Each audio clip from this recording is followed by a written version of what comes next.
Hi, welcome to the Learner's Lens. I'm Amber.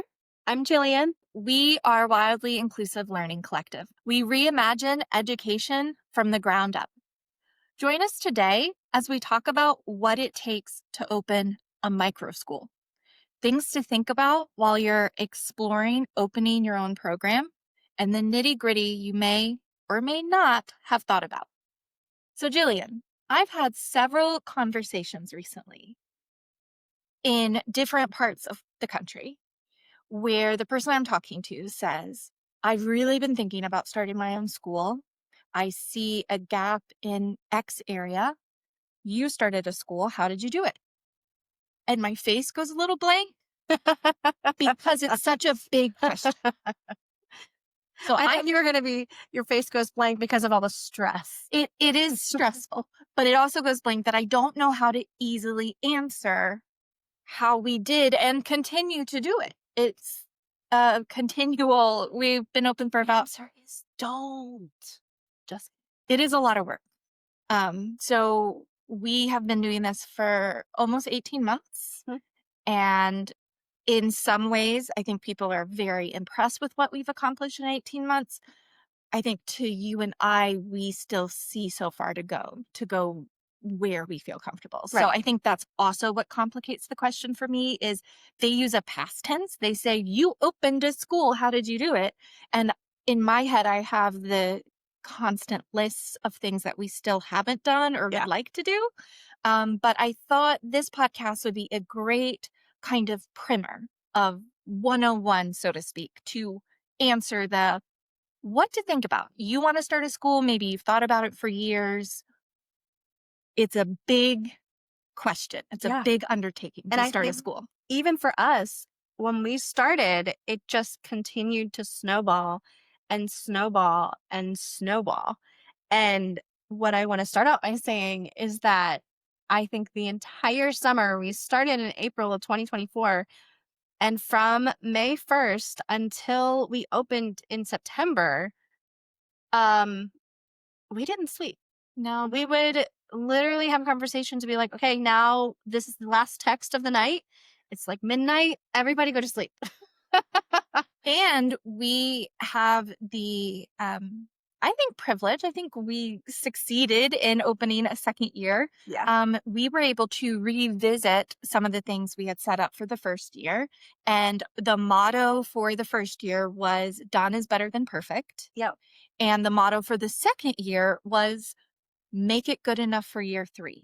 So it's also a little bit of you just do what you can, knowing that it's not perfect and that you will be revisiting things Constantly. and rewriting things, improving your website, improving your documentation. It's kind of a constant thing. Yeah. So where do you start? If you're thinking about opening a microschool, the first and very first question is why? I was going to say that. Why? Why do you want this? Is it because you like teaching or do you have a bigger why? Because I promise you, if you do not have a big why, you will not make it through the first year. So your why is going to be so important. And Amber, what is your why? My why is I see 0 alternative spaces for what I wanted. So in our area of the Triangle, Raleigh, Durham, Chapel Hill, North Carolina, there is no other Agile Learning Center or self-directed education space, period, like 0. And then beyond that, there's no space specifically affirming neurodivergence, LGBTQ plus kids and families, and BIPOC kids. Like there's no place that we can say, oh, well, if I would just drive 45 minutes, I could get to X space in Raleigh.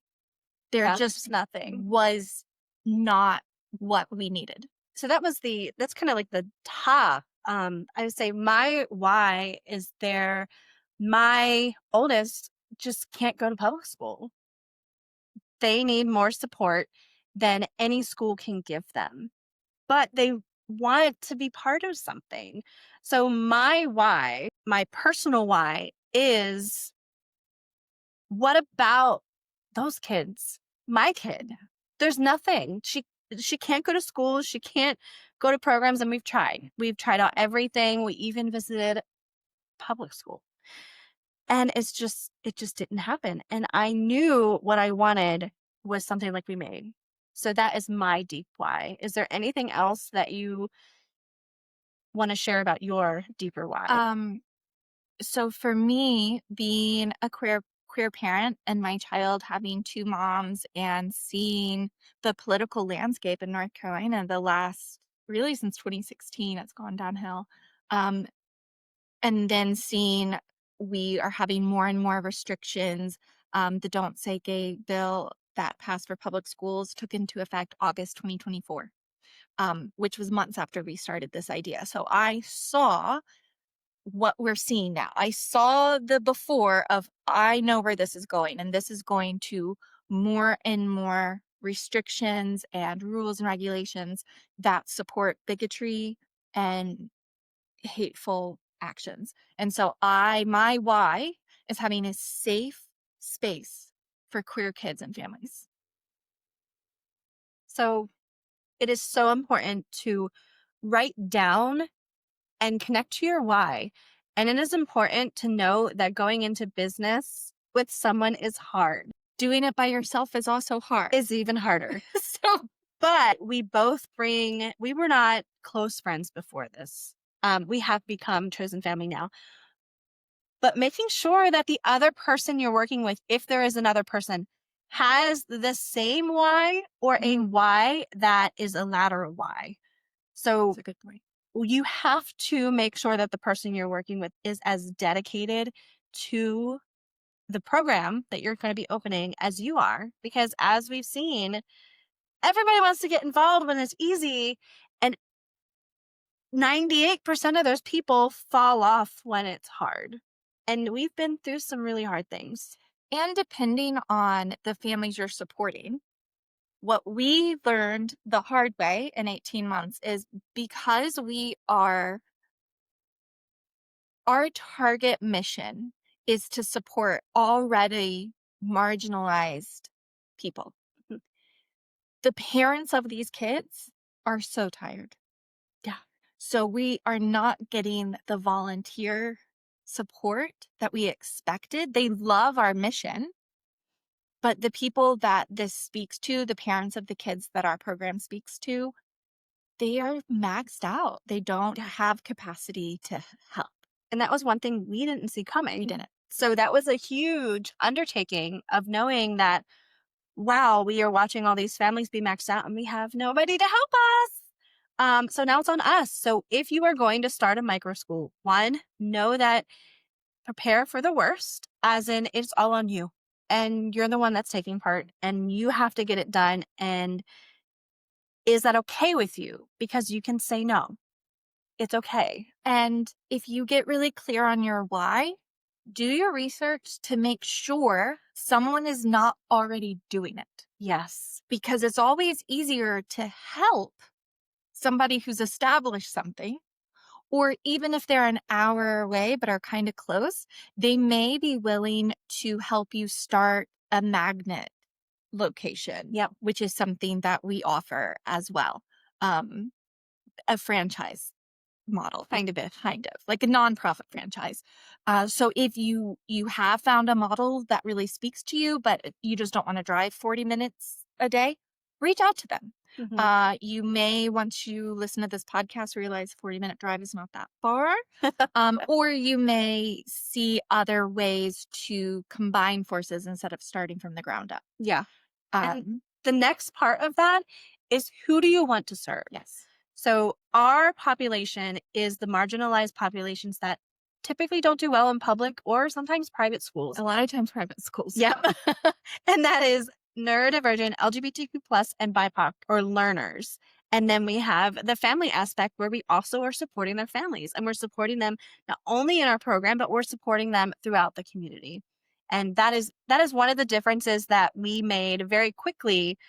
We are a nonprofit, a 501c3. Our program is a nonprofit. And then we we opened a foundation, and that's what Wildly Inclusive Learning Collective is. So our school is an agile learning center, also nonprofit. Our foundation, which we are talking under right now, is that foundation that goes beyond what we offer in our classroom. And it offers community supports and help and education and so many other things to everyone in the US.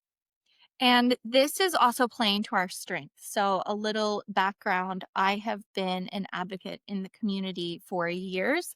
So, before starting the school, I was a queer lactation advocate and a peer to peer support person that specialized in queer and trans lactation support, which is not seen enough in lactation support.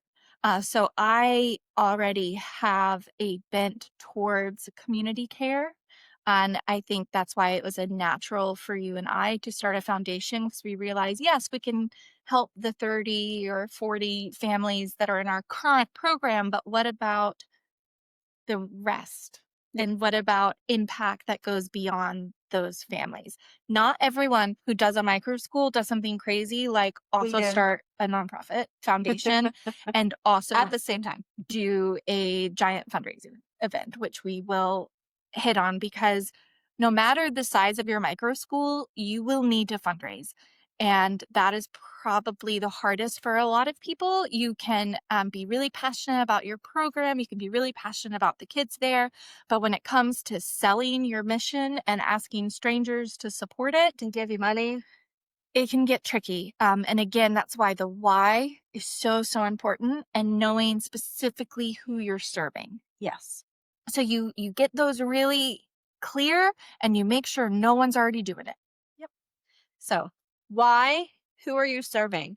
How are you going to serve them? What is your program going to look like? Is it going to be part time? Is it going to be full time? Are you trying to go and make charter school status? Are you trying to be a private school? All these things are something to take into consideration as you start building your school, as you start expanding your program. And I know a lot of people are like, oh, it's just a micro school for right now. But if you are clear on your why, you're clear on your who are you serving, if people believe in what you do and believe in your mission, you're going to grow and you're going to grow really, really fast. So Um, I'm going to plug you, Jillian. I feel like I've brought to the table experience with community advocacy and experience and passion for self-directed education and more of a political belief in the liberation of education. You brought a totally different skill set. yes, and What did you bring? this is super I think important. it takes both. And I think a lot of nonprofit startups have the why really strong Hmm. and they might not have the business aspect. And I feel like Yes, that is what can make or break your first couple years. it absolutely can. So, what I brought to the table is my experience in business. I've been a small business owner for almost 15 years. I was a CFO for 5.5 years. I worked with some companies, but I've always been an accountant. It's always been my passion. I'm a nerd. I love numbers. So I brought the aspect of my training, my real world experience, and my MBA. So my experience has helped us set us up so that we have the ability to grow, but also so that we are keeping track of our finances, we're keeping track of our paperwork, we're doing the things that the big minds and the big ideas don't like to do. And having that person, whether it is someone that you pay or someone that wants to be on this project, is a huge deal. And from the start, I think we see and hear a lot of stories of nonprofits who didn't make it very far or never made it off the ground or shut down after 1 year.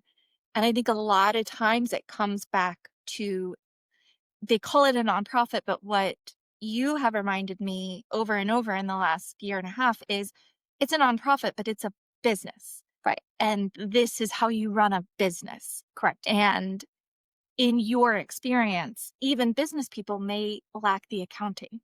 So I Very think much. you being kind of the oddball MBA who chose to focus on accounting has really set us up to a lot of people will fall into traps or fall into holes that they didn't know. Mhm. And since you've run your own businesses, I think you've been able to at least tell us holes are coming.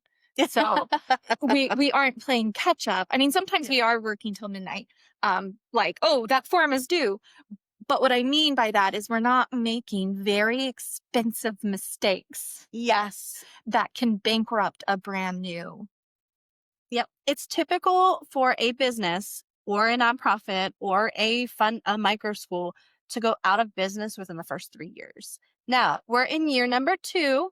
However, we came out with a net profit, a net income from last year, which means that our expenses were less than what we brought in. And that's Total, which is total. tuition, donors, Grants, fundraising. all of that. So when you look at the big picture, we had a net income. The reason for that is that we looked at our spending, we looked at what we potentially could have come in, and we scaled back. Yeah. And we made sure that we always had a certain amount of students. And we made sure that we paid our facilitators or our teachers a certain amount. And we had that all drawn up before we started. So this is the thing to think about. Finances are so huge and it's what's going to make or break you. Take what you think your finances are going to be, and that's everything, including supplies, including your electricity, if you're going to pay yourself or other people. Put it all in a spreadsheet. Look at that spreadsheet, and that is going to tell you how much tuition should be. Now, caveat, take a look around at other programs in your area. What are they charging? Are you going to be the most expensive? Are you going to be the least expensive? And I never, ever suggest being the least expensive in your area. I like to fall towards the middle, towards not the most, but middle to top. And the reason for that is knowing that we have a product or we have a service in this case that is going to offer something that nobody else does. What's your suggestion to someone who maybe does see a clear need in their area?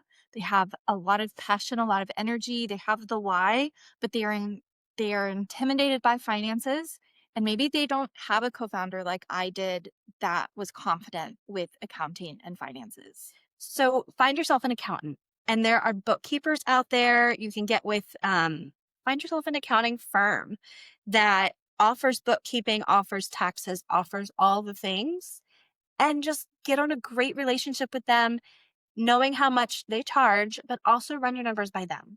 And budget that from the beginning. Budget it from the beginning. So if you are not a numbers person or you are a numbers person but don't have the business aspect of it, work with an accountant first. If you have the ability, I suggest anybody and everyone that goes into business takes an accounting 101 class.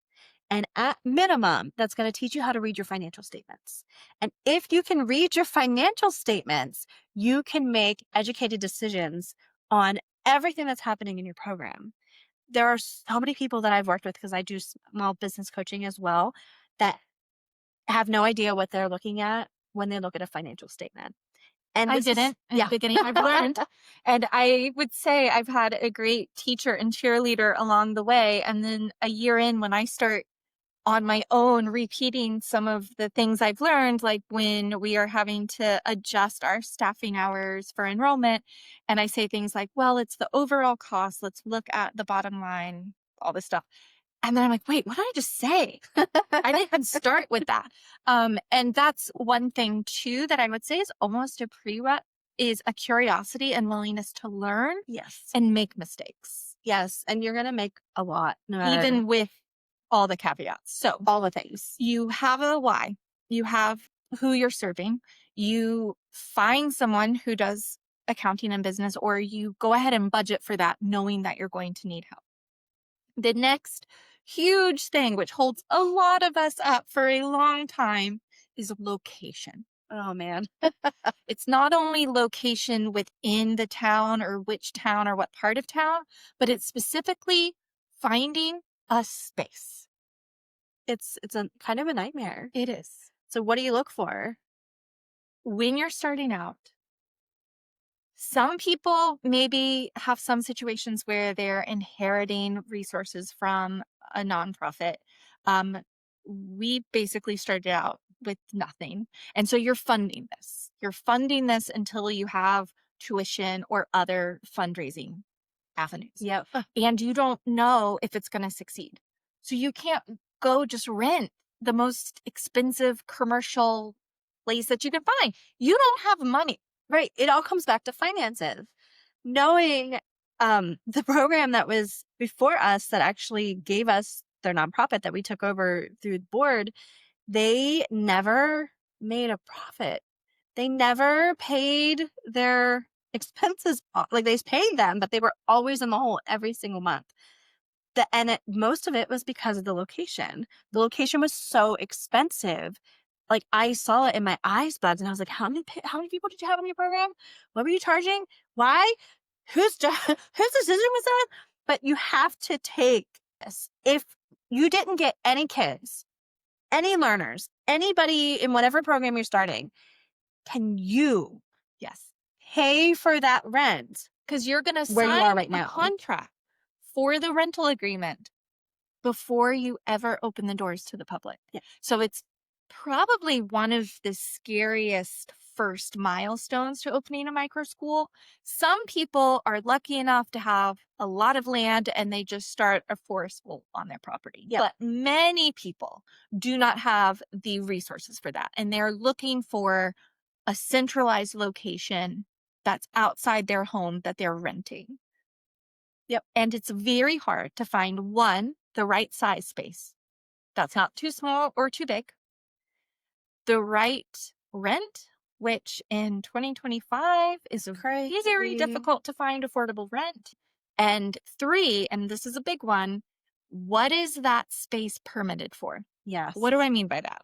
So, where we are currently, we wanted to certify as a or a private school.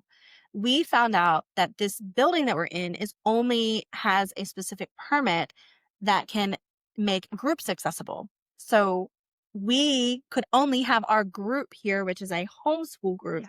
and we cannot certify or continue into that until we re-permit the whole building, Which would take rezoning. completely rezoning the entire property, not just part of it, the entire property, which could change the way that, since we only rent a room or several rooms, it could change the way the rest of the property functions. And if you don't own the property, one, it may not be worth the sometimes 6 to 12 months it takes to rezone. Mm-hmm. The landowner may not want you to rezone. Mm-hmm. So there may be a block there. So you want to look at your space and what it's zoned for. Our special use permit allows our group to meet for 4 hours a day. So that defined our program hours. Yep. And we want to move toward full-time hours, but it will not be in this space No, because unless we would own it because of zoning and because of permitting. zoning.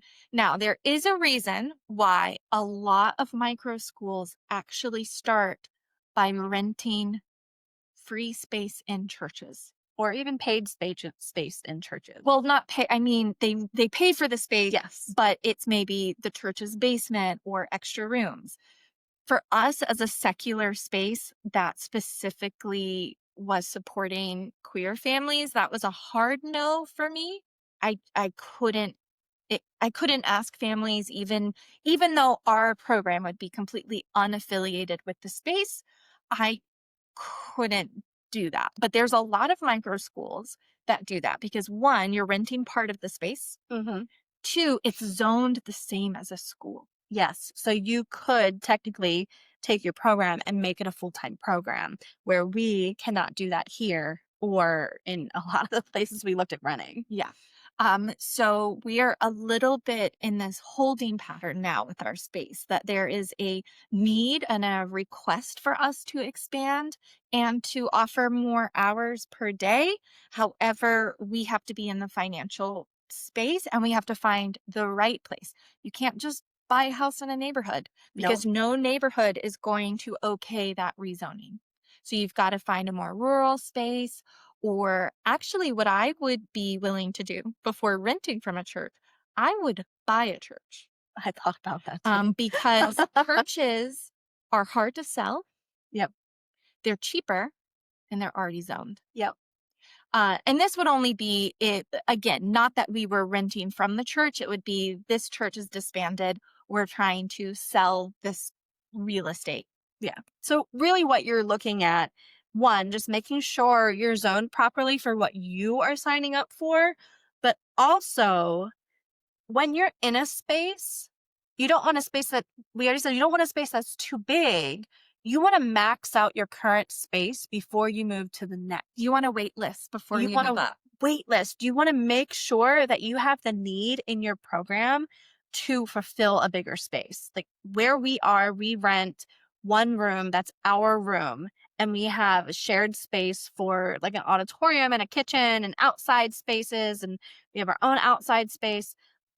But we are maxed out. We can't take any more kids. We have 2 days a week that we are allowing students to come on or learners to come on right now, and the rest are full. So that's the point where you want to start looking like, okay, we need a bigger space. So either we need another space in our current location or we need to find a bigger space somewhere else.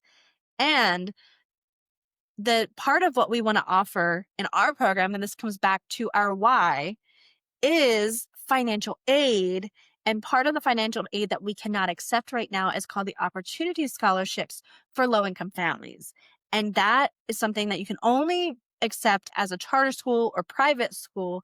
And since we can't rezone, we can't accept that, which means we're calling stalling on our mission right now to be more inclusive and more accessible to everybody in the community. And that's something that you will face time and time again, where you have a goal, you have a mission statement, you have a why, and what you're able to achieve on that particular day is not going to be perfect. It's not going to magically incorporate all the things that you want to incorporate. It's really taking a long view.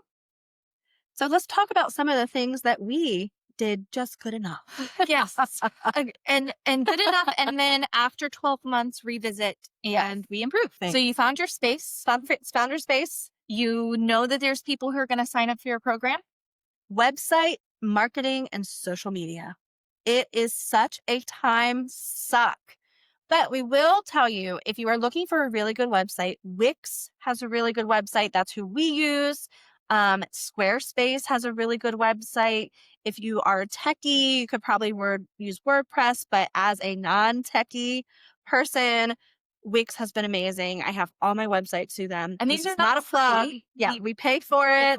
They're not a sponsor. This is just who we use. It's easy to update. It's easy to format. And they have some really great templates. So Wix, if you're out there, sponsorship, please. So just understanding that before you even open the doors, you're going to need a full website that answers all the parents' questions. What are you about? What's your program about? What days a week? What's your tuition? Do you have sliding scale? Do you take scholarship? Who are your teachers? Yeah. What is the philosophy of your space? Where are you? And it's got to look pretty because parents want to know that they're sending their kids to somewhere reputable, Pretty somewhere. and easy to read. Yes, No, as little jargon and words as possible. but a lot, especially if you're doing any alternative education model. So us doing a self-directed education model is very alternative to a lot of people. So we have a lot of background information on our website. So much. Just because the idea of education that's outside a curriculum is so new to so many people. If you are doing something that people know more about, you might get away with doing a little less, but they're still going to want to know who you are, your bio, your background. They're going to want to trust that this is a well planned, well thought out thing. Yep. And again, this is before you get a single Anywhere. person signing up for your program. It's one of those where it's a gargantuan amount of work just to prove that you can do what you say you're going to do. before you get anyone signing up. And we had 3 because I have 2 kids and you have 1. So we have So we 3. had 3 That that we had to pay for to go, and we still pay to attend the program. yes. So you have to get all the stuff on paper. On paper, it's all on screen Right. now. What is nice about things like Wix is they are fairly user friendly. Like once you Mhm. get used to it, and once you get really strong about your why and your mission statement and what you do, it will become second nature. So And should we tell everybody what our secret is? no, No, not a secret. no one admits it. Nobody admits it. ChatGTP, man, start using it now. It helps. And I will say it only helps. AI can only help improve what you have already said. Yes. They're not going to write it for you. If you don't use AI or you don't know a lot about AI, they're going to those crazy numbers that don't make sense. They're going to give you random statistics that aren't true. They're going to give you random websites that probably have nothing to do with what you're talking about. The best way to use ChatGTP is to write what you're thinking, and it can even be unscripted, just flow thought of what you're thinking, and have them put it into something more coherent. So if you do end up using something like ChatGTP, the earlier you start, the easier and the more it's going to tailor everything that you put into it. And that's also to say, I just heard like you start small and go big. Something that Jillian has told me time and time again is act like you want to be when you're bigger.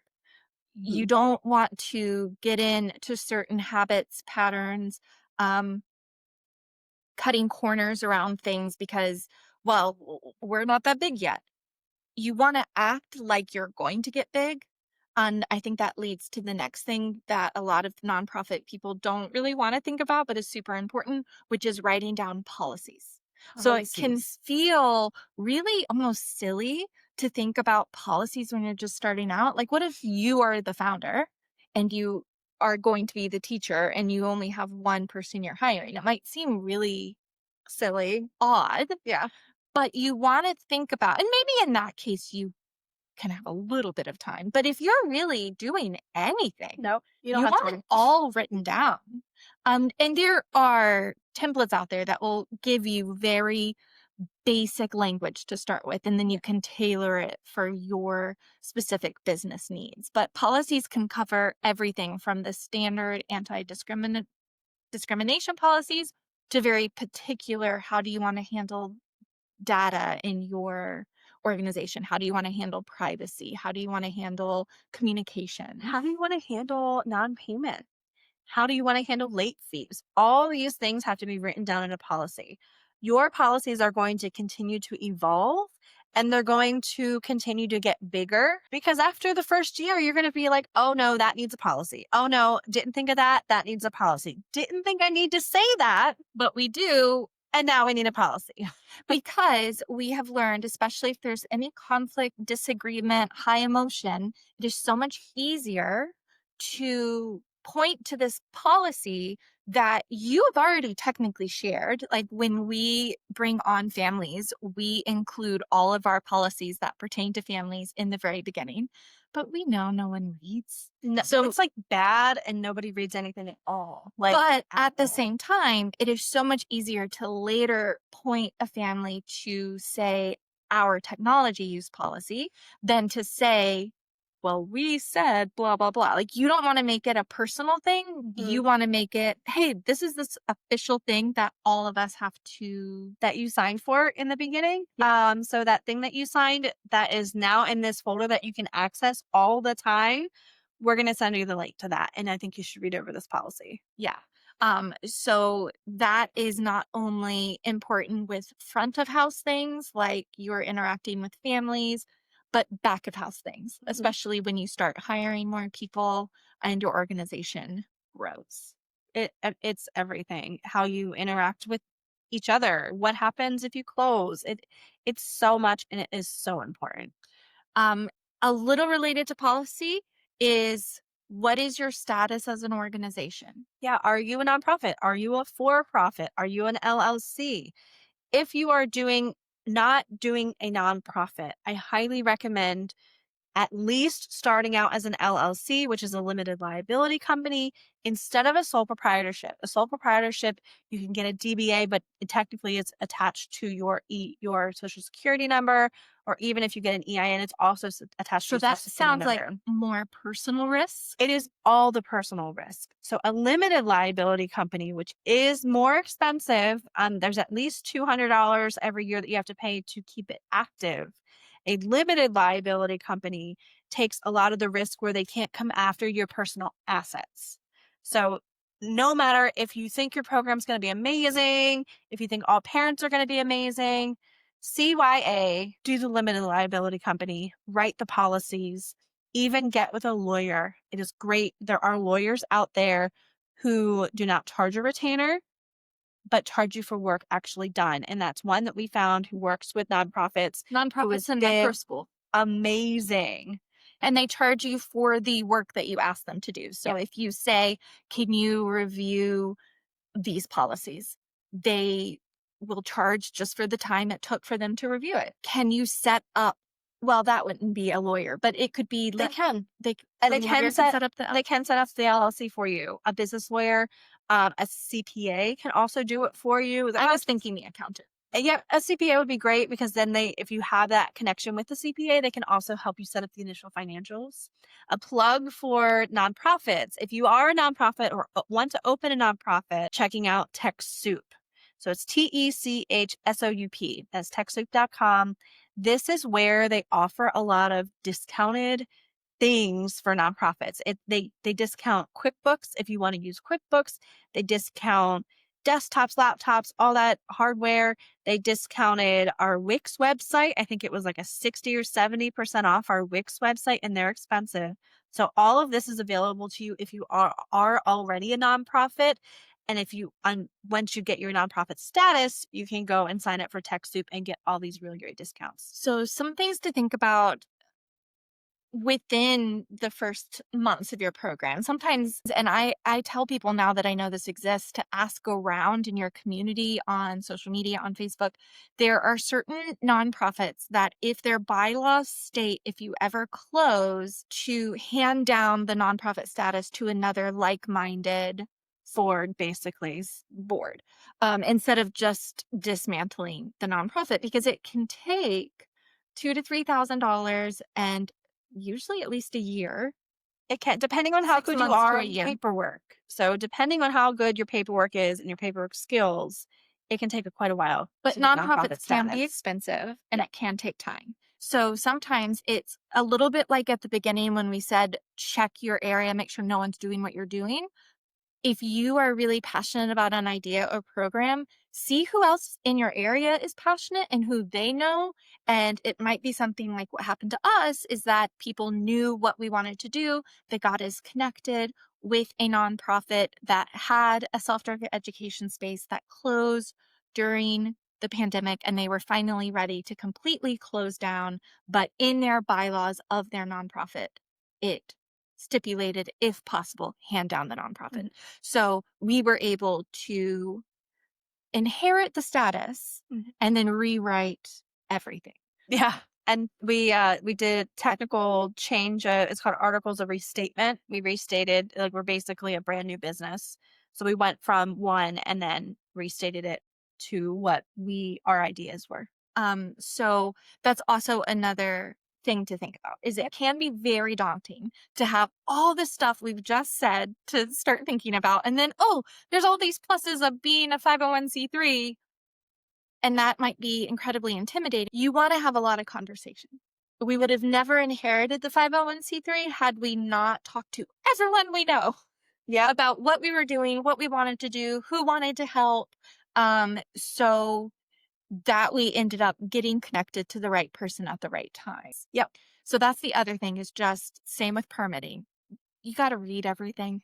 That's what's hard. You just got to read everything. You have to read your permit laws, read the 501c3 things that we are able to do now that we have a nonprofit. like Jillian said, we get a lot of discounts on our business services. Mhm. We are able to apply for certain grants that are only open to 501c3s. Yep. And a lot of the larger grants are only open to Mhm. 501c3s. So it can really help when seeking funding. And before I forget, I really despise a lot of social media groups, but I highly suggest joining a couple social media groups on Facebook for nonprofits. There's even a nonprofit QuickBooks group, an accounting group for it's all on there. There's a Facebook group for others who've started micro schools. Um, There's a Facebook group for everything. There's a Facebook group for grants. So if you are a nonprofit, you can get on there and everybody posts grants. Like there's a lot of great information out there. so you want to talk to everybody you know. You want to see who's doing what you want to do, even if it's tangentially. So we have found nonprofits that we want to become community partners with who do what we do, but for adults, or who serve some of the same people we serve, but in a clinical setting instead of an education setting. So you want to find out who is serving the same people you want to serve and how can you help each other out. You do all the legal stuff, right? You decide what your program is that's probably related to your why. You probably have a strong idea of what you envision the program being. So you get everything you possibly can on paper. You have to market this program. You have Yep. to get people to believe in what you're doing. And the first year is going to be hard. Yep. Because people don't know what to expect. So you have to assume lowest numbers that first year. Yep. It makes sure that you can cover the rent, the expenses, and everything And up minimum front. facilitators. And even if it's just you or no teachers or Yeah. it's Or just just you. you and you maybe don't get paid as much as you wanted or anything. Yeah, that's a great thing to think about because if you are getting paid, it is different for nonprofit versus sole proprietor versus LLC. And making sure that you are doing the proper taxes and the proper accounting for So if you that. can't do it in-house, to already have a relationship with someone who's going to make sure that you are paying yourself legally, you're doing the taxes you need to do. Yep. You have all of that interfacing of how you're accepting payment, how you're communicating with families. So you go through all of that, and now I get to fundraising. Now we get to fundraising. So you have all this going on. And if you're very, very lucky, you will have people who can pay tuition. Yes. But let me tell you, in this unrecognized recession that we're in, no one can afford to pay you. Yeah. Yep. We So have, very few families who can afford the full tuition. yeah, part of what we do is on the nonprofit side is provide scholarships. Part of what you need to decide is if you're offering scholarships, but what we offer with our nonprofit is scholarships to our program and of course scholarships to other things. But right now in talking of the micro school, we offer scholarships to be in our program. And this year our scholarships has tripled. It has. Um, and we are bleeding hearts and couldn't say no after people are here. And we pay our employees a living wage. We pay PTO. We pay our share in employment taxes. Like we do everything. It's a lot. Yeah, it's a lot. And I want to point out that we don't get paid yet. We are lucky enough to not have to make a living off of what we do. And I think that we're not telling everybody to do that. We know a lot of people who have started micro schools that start out as volunteer just because, as I'm sure you gathered from this conversation, there's a lot of personal risk that goes into this. And Mhm. you're signing a 12-month lease contract. At the very least, you're signing that lease. And so, at the very least, like Jillian and I had to decide if this was like the most expensive homeschool room that we paid for, could we technically afford this rent? Like, we had to go, if something happens and we don't run the program, do we feel comfortable splitting this rent? And for us, it was a yes. It was a, we need this badly enough that we're willing to do this. Yep. So you have to ask yourself those questions. You really have to go worst case. What if everyone who said they wanted to do it pulls out and takes their enrollment elsewhere, Yep. and then you have to pay rent? Yep. And the business services you've already paid for and the website you've already established, because what we have seen, especially when you're starting something brand new, is it takes time. And I think that's also why any business, nonprofit or for profit, does close within 3 years because you're brand new. No one knows you exist. Yeah. So, how do you sustain that business when you have the least customers or Yeah. clients than you will ever have? So, I think we were in a privileged place Mhm. that we could take on the financial risk because we found a very affordable rent. We could Yes. not have done it if it was an expensive rent. It literally comes down to we are paying next to nothing Yeah, for the space. And had we been in a bigger space, we would not have made it through the first year. no. No way. And the last thing that I want to bring into this conversation, that even if you think, no, I'm just thinking of starting a micro school, don't bombard me with more to do. From the beginning, you need to think about fundraising. Absolutely. Even if you say, I'm not going to take scholarships, I guarantee you will get a family in the door that you fall in love with. That's something they come onto financial hardship. What are you going to do? Turn them away? Yeah. I doubt it. We can. We That can. just I don't know. we haven't been able to. So if you figure it out, let us know. And we've worked and talked to many people who run micro schools, and everyone's the same because one, not if like we are serving marginalized families. A lot of people who go to micro schools are not in public school for a reason.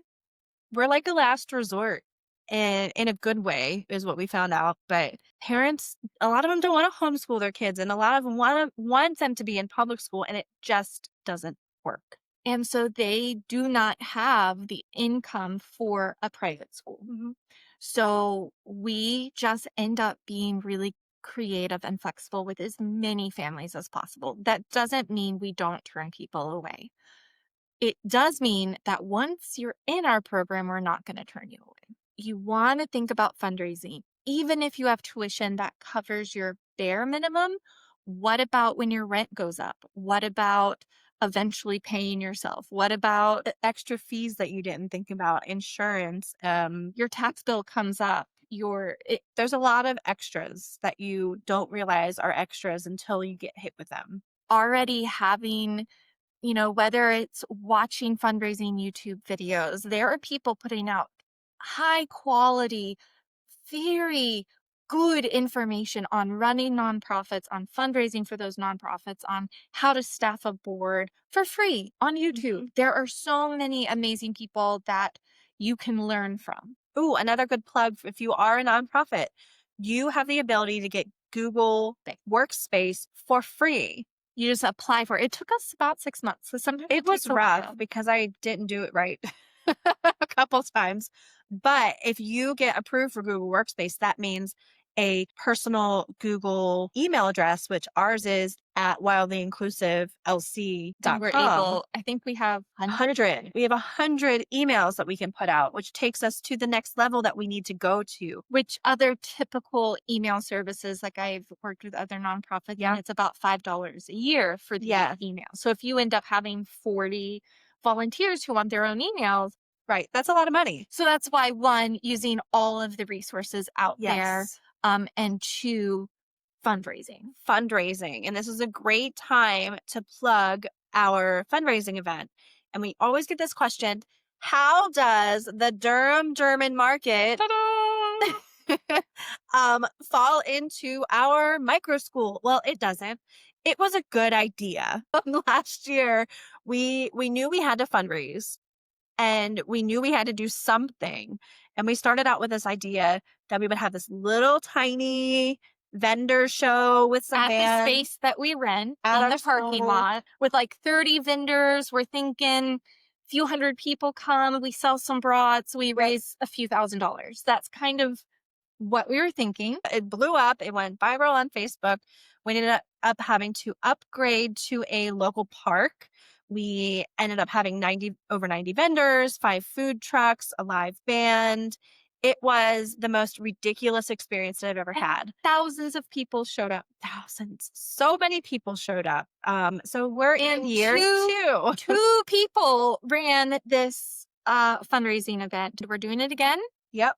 This is our plug. If you're in our if you're in the area, anywhere drivable to Durham, North Carolina, the second year of the Durham German market is going to be at Durham Central Park, where the farmers market is, on Saturday, December 6th. It starts at 3:30. 3:30 and goes from 3:30 to 8:30. This year we will be selling brats and pretzels. We have Hot cocoa. homemade, maybe.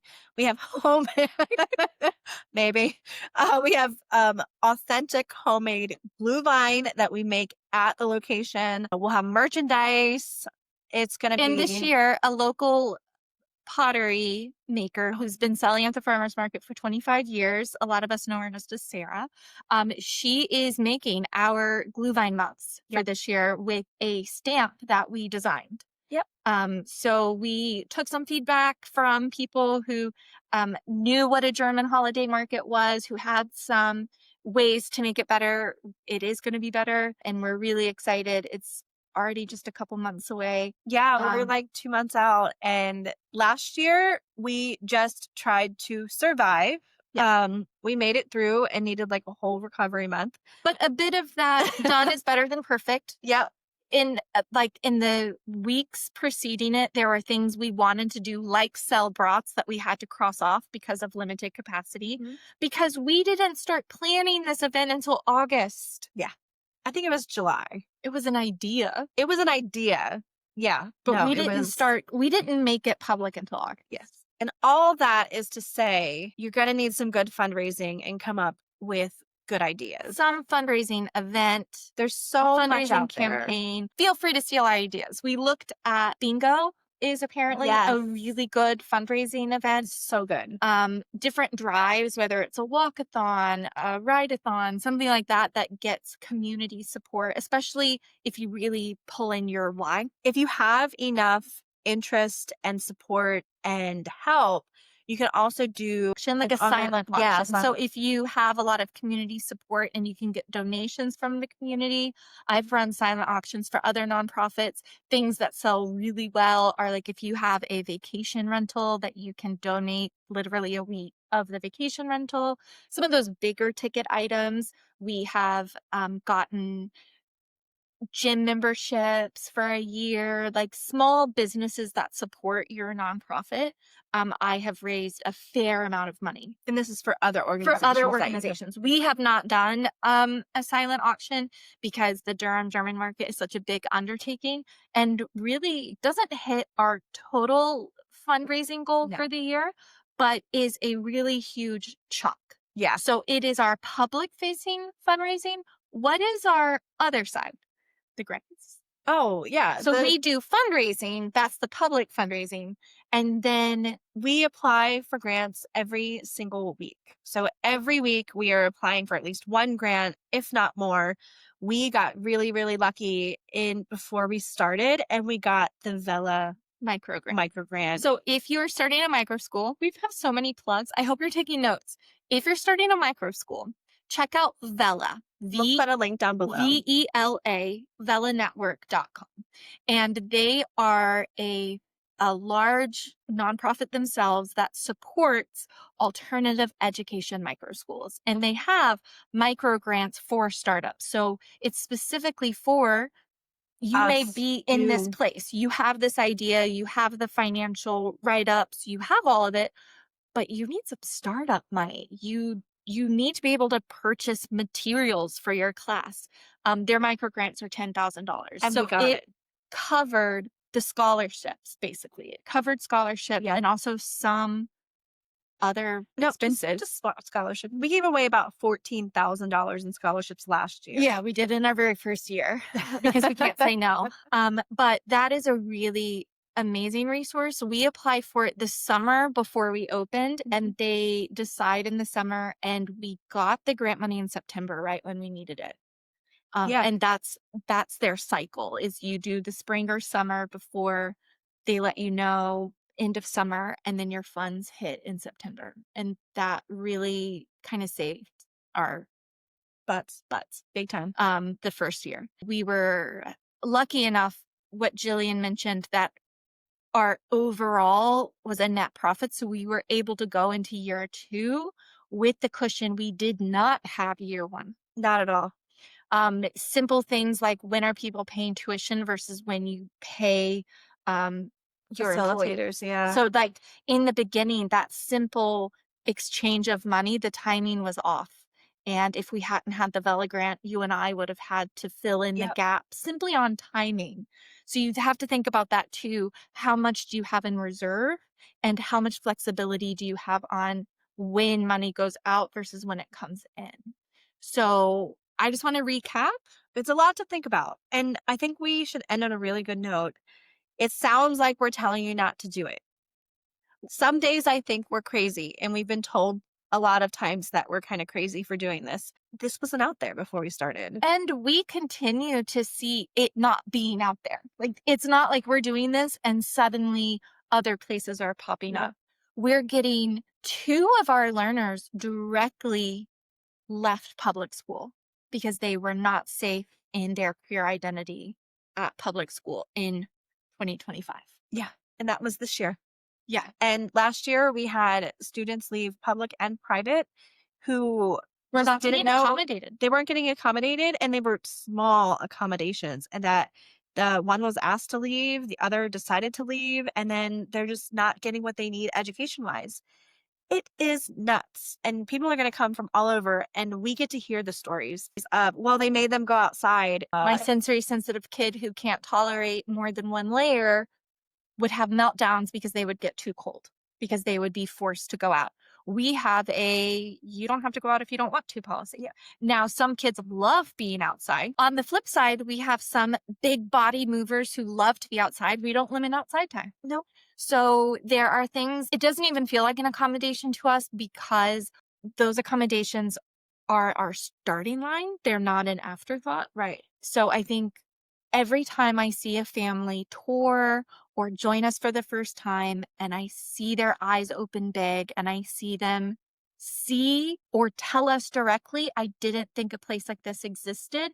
And I'm able to say it didn't. It makes everything worth it. Yeah.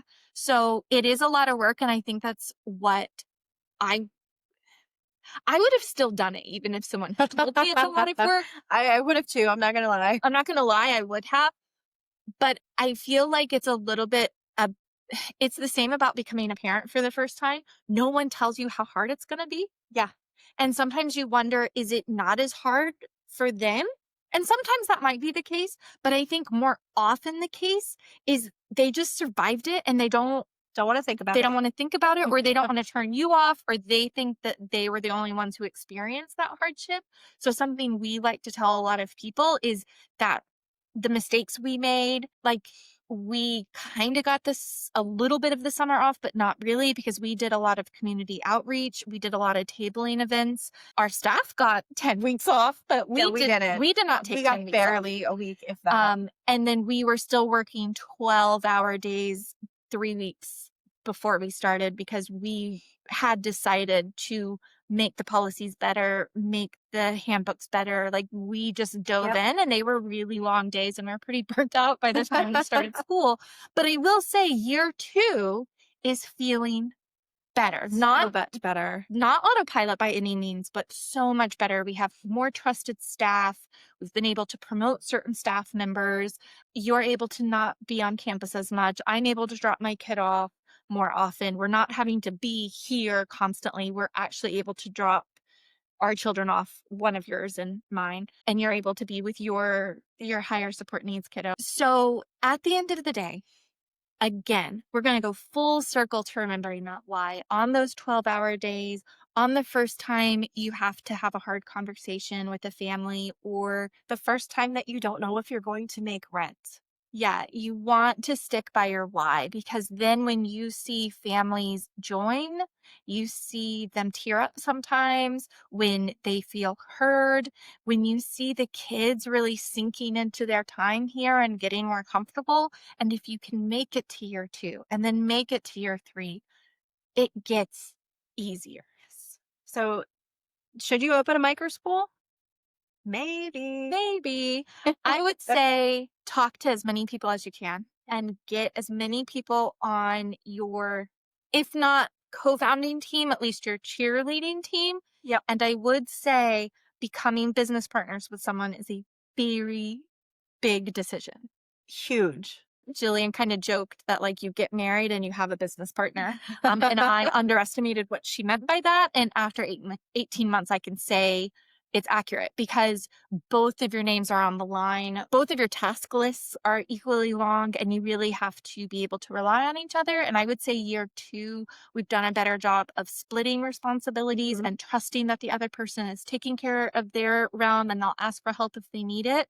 And I can see in the future as we grow, we'll get a bigger team. We'll be able to delineate jobs even more. Yes. It'll be so nice. So thank you for coming. This has Yes. been a great talk. There's so much more to go into. There's so much more information, but this should get you started. Write out that why. Why do you want to open a micro school? Who do you want to serve? And check out the links below. All the things that this is not sponsored except from the Durham German market. Durham German Market. And a call out to our sponsors. We have a lot of sponsors. We do have a lot of sponsors this year. Der Nachtbar is here in Durham. It's an amazing little German bar with 20 taps that focuses on German and specialty beer. We have Green Monkey, who sponsored us this year. They do THC infused sodas. These are really cool. You can find that on their website. Link is below. We also have our big sponsor, which is Triangle Media Company. Check us out in the Durham Magazine coming in later this month. The October-November issue. Yeah. We should go find that. Yeah. We'll be out in that magazine. You can do it. Keep your head up. Follow your why. And let us know how it goes. Let us know below if you already have a website, if you're in your first year, if you're in your second year, or this is just a dream you've always had. Let us know where you are in your micro school journey, and thanks for watching. And we'll see you again soon. Bye. Bye.